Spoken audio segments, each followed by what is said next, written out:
our next speaker, Dr. Christoffer Karlsson, is on the line, senior R&D neuroscientist at RHD Instruments, and he will give us a talk on improving solid-state battery materials testing through active pressure and temperature control.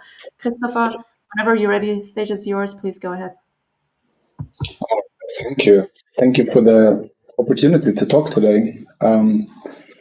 So I would like to make a bit of a deep dive here into the characterization of the materials used in solid-state batteries, and particularly how you can improve the reliability of those measurements through active control of the pressure and temperature in the manufacturing and also in the measurement themselves. So to get right into it, I will take this in two different parts. The main part will be just about the conductivity of the solid electrolyte itself and how you can achieve more reproducible data. And in particular, talking about controlling the pelletization or fabrication pressure, also the measurement pressure and the measurement temperature, which is really important. And then at the end, I will also talk a little bit about the active materials and, as an example, how you can use a reference electrode in there to improve the characterization of the anode and cathode. And as a jumping off point, I would like to use this paper from 2020, where they looked exactly at how certain the numbers reported for solid electrolyte conductivities are in literature. And they had quite a simple idea in principle. So they sent a number of different samples out to several labs. So in this plot here, each sample is a different color. And they asked them to measure the ionic conductivity of these electrolytes. And this is what's plotted on the y-axis on a log scale.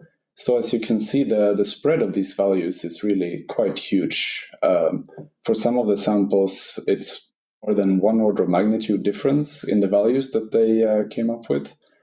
And even for the samples where the spread isn't that bad, it's something like plus minus 50%. So this really shows the state of standardization in this field is lacking. The pressure and temperature in particular is often not even reported in literature and maybe not so well controlled. So that is what is giving this spread in values. So if you're someone who is working in this field and needs to measure the conductivity of your electrolyte or test the performance of your active material, for example, this might feel really frustrating. If you read a value in literature, all you can really say for sure is the order of magnitude of that conductivity, but not really more accurate than that. So if you need to synthesize a new sample and tell, is this better than the old one, how can you really be sure if it's better or worse, or if it's really down to the conditions that were used that just make the value higher or lower, or just comparing it with something you read in literature. So, of course, the way to handle this is to keep really close check on the importance of pressure and temperature and other factors during the fabrication and measurement. So what I want to talk about here is just for one specific batch of LPSCL in this case.